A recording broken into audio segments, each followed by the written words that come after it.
Hello viewers, আসসালামু আলাইকুম। আশা করি তোমরা ভালো আছো। আজকে আমি উচ্চ মাধ্যমিক রসায়নের পরিমাণগত রসায়ন নিয়ে একটু আলোচনা করব। পরিমাণগত রসায়নের মোলারিটি বা দ্রবণের ঘনমাত্রা অত্যন্ত জরুরি বিষয়। রাসায়নিক হিসাব নিকাশের দ্রবণের ঘনমাত্রা না জানা থাকলে হিসাব নিকাশ করা জটিল। সেই জন্য দ্রবণের ঘনমাত্রা বা ঘনত্ব সম্পর্কে আমাদের ভালো ধারণা থাকা লাগবে। দ্রবণের ঘনমাত্রাটা ইন্টারমিডিয়েট লেভেলে মোলারিটি দিয়েই করা হয়ে থাকে। মোলারিটি বলতে আমরা কি বুঝি? তাহলে মোলারিটি হলো যে 1 লিটার দ্রবণে যত মোল দ্রবীভূত থাকে সেটাকে মোলারিটি বলা হয়ে থাকে। তো এই মোলারিটিকে আমরা মোলারিটিকে কীভাবে প্রকাশ করব, কোন সমীকরণ দ্বারা প্রকাশ করব, এই সমীকরণ থেকে আমরা বিভিন্ন হিসাব নিকাশ জানতে পারবো। এবং আমি আজকে যেভাবে তোমাদের পড়াবো সেইটাতে তুমি অনেক ভালো করে মনে রাখতে পারবে এবং রাসায়নিক যে হিসাব নিকাশ সেগুলো তুমি ভালোভাবে করতে পারবে। তাহলে প্রথমত আমরা বলি যে মোলার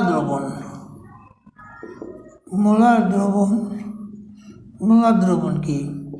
তাহলে যে দ্রবণে আমরা তাপমাত্রার উল্লেখ এখানে করব, নির্দিষ্ট তাপমাত্রায়। তার কারণ হলো মোলারিটি দ্রবণের আয়তনের সাথে সম্পর্কযুক্ত। তাহলে তাপমাত্রা বাড়ালে দ্রবণের আয়তন বাড়ে, তাপমাত্রা কমালে আয়তন কমে।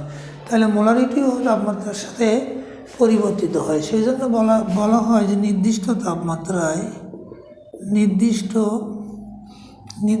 তাপমাত্রায়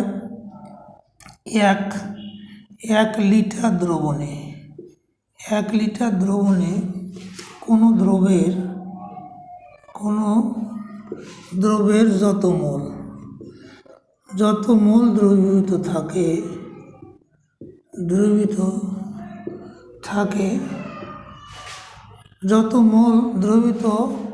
থাকে সেই মোল প্রকাশক সংখ্যাকে মোলারিটি এবং দ্রবণকে মোলার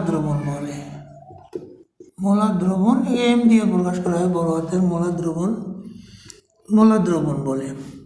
তাহলে আমরা সংজ্ঞা অনুযায়ী বলতে পারি যে ভি লিটার দ্রবণে ধরি ভি লিটার দ্রবণে আছে এন মোল দ্রবণ। অতএব 1 লিটার দ্রবণে আছে এন ভাগ ভি মোল দ্রবণ। তাহলে সংজ্ঞা অনুসারে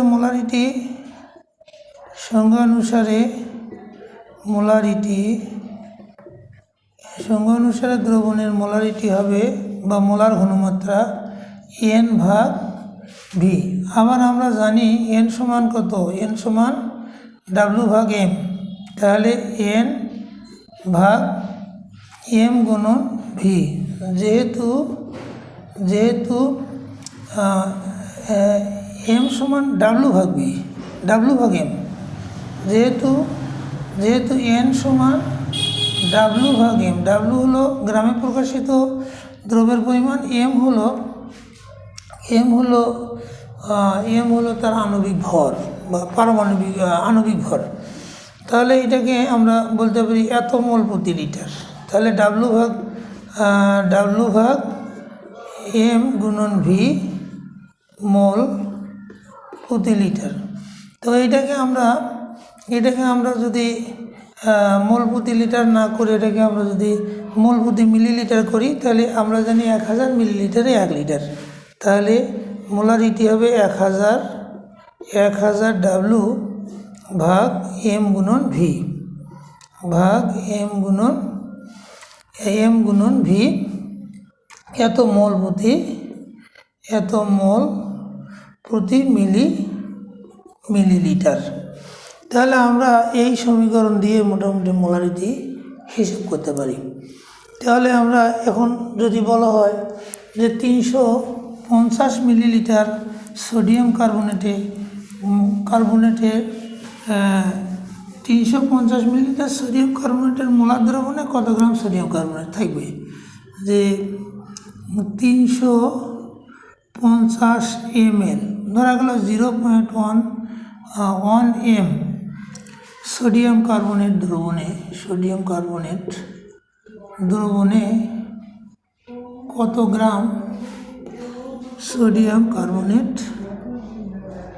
আছে। তাহলে আমরা একবারে বসা দিতে পারি যে আমরা জানি কত মোলারিটি স্ট্রেংথ, দ্রবণের স্ট্রেংথ 1000 গুণন ডাব্লু ভাগ এম গুণন ভি। তাহলে এই যে 1000 ডাব্লু এখানে কত, এখানে ডাব্লু সমান এই ডাব্লু সমান হট, আর বের করবো আমরা ডাব্লু কত আছে। এম হলো সোডিয়াম কার্বনেটের আণবিক ভর 106 গ্রাম, হিসেব করলে পাওয়া যাবে।